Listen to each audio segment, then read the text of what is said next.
man in old, worn-out clothes stepped into the grand lobby of a luxury hotel. The chandeliers glittered above him, the marble floors gleamed under his feet, and the soft sounds of classical music played in the background. The staff at the front desk barely noticed him at first, too busy with their routine of checking in well-dressed guests. But as soon as he stepped closer, they glanced up. His ragged appearance made them uncomfortable. The quiet whispers began immediately, and before he could even approach the reception desk, the security guard was on his way over. "Excuse me, sir," the guard said, his voice cold and formal. "This is a luxury hotel. You can't just walk in like that." The man stopped and looked the guard straight in the eye, his expression calm. He said nothing, but the guard, unsure of how to respond, called for backup. Within minutes, 2 more security personnel arrived and surrounded him. "Sir, we're going to have to ask you to leave," one of them said, his tone firm but not unkind. The man's lips curled into a small smile. He nodded as if agreeing with the security guard's suggestion. He slowly turned around and walked out of the lobby. But little did the staff know this was no ordinary man. Jonathan Holt, the billionaire founder of the hotel chain, had walked into his own property disguised as a homeless man to test the character of his staff. His company had grown rapidly over the years, but somewhere along the way, he had felt the soul of the business slipping. The kindness, the customer-first attitude, the genuine care for each guest. These had been the heart of his company. But now, the luxury, the opulence, and the celebrity culture had overshadowed what had once been the driving force behind the hotel's success. He watched from a distance as security continued to deal with the man he had been moments before. Their actions didn't sit right with him. This wasn't the kind of treatment he wanted for his guests, no matter their status. But it was more than just a test of politeness. It was a test of character, of empathy, and of the true values his hotel stood for. A few days later, Jonathan returned to the hotel, no longer in disguise, but this time with a new plan in mind. He had been watching the staff for weeks, but now he was about to create an opportunity for them to prove their true colors. He wasn't interested in the facades anymore. He wanted to see what lay beneath. Carla, the manager, was the first to notice the changes.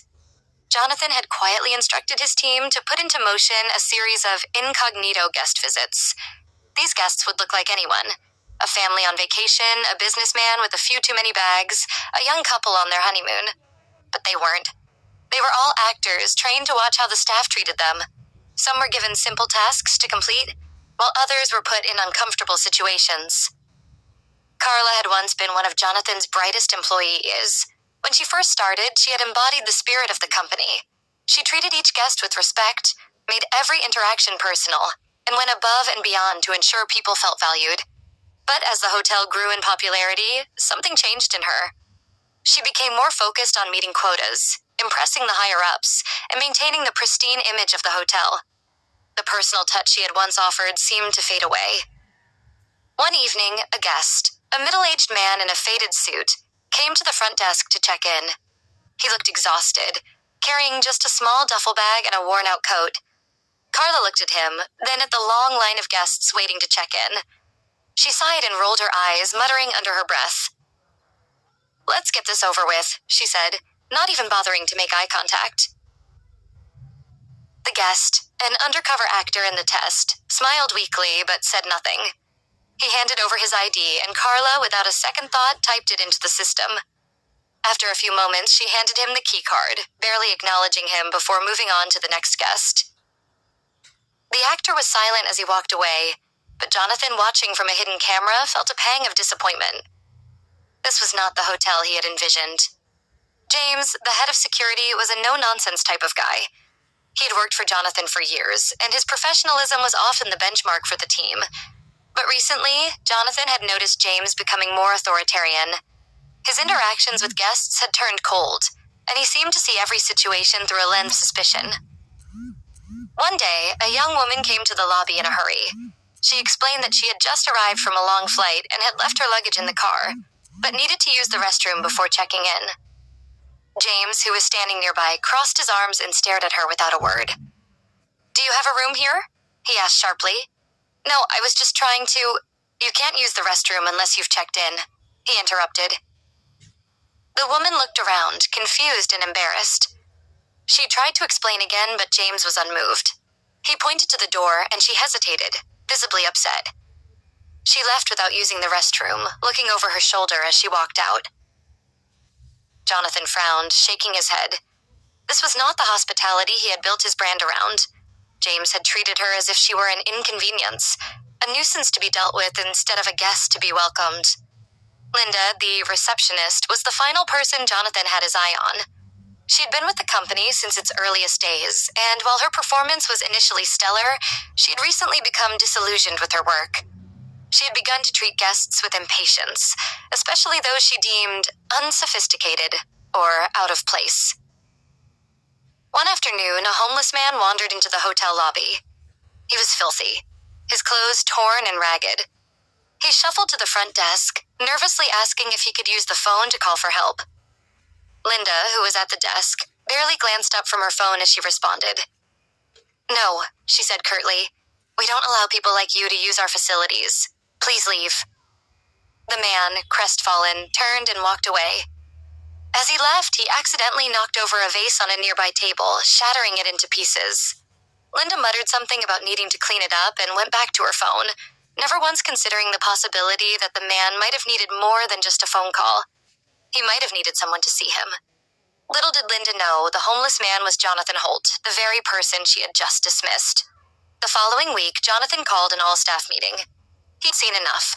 As the employees filed into the conference room, they were greeted by Jonathan's usual calm demeanor. He had already made his decision about who would stay and who would go. When they were all seated, Jonathan began speaking, his voice clear and steady. "I've been watching," he said, his gaze sweeping over the room. "I've seen the way you've treated the guests, the way you've treated each other, and I've seen what's happened to this place. It's no longer about the people. It's about the image, the luxury. But that's not what this hotel was built on." The room was silent. Carla, James, and Linda all shifted in their seats, unsure of what was coming next. "I've always said that this hotel is about more than just luxury. It's about people. It's about kindness, respect, and hospitality. And I've seen how many of you have lost sight of that." Jonathan paused, letting the weight of his words sink in.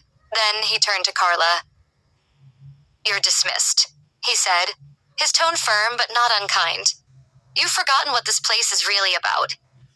Carla's face went pale and she opened her mouth to protest, but Jonathan cut her off. "I wish you the best of luck, but this isn't the right fit for you anymore."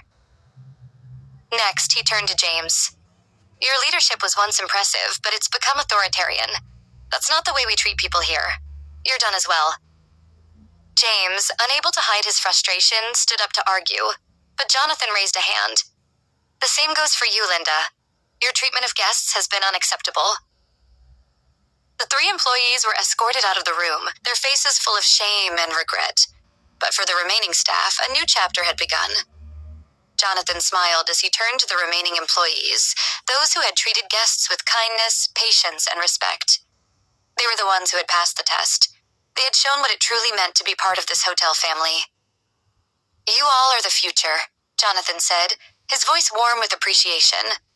"You've shown me that the heart of this hotel still beats. I want to promote each of you. You're the ones who will help lead this company forward."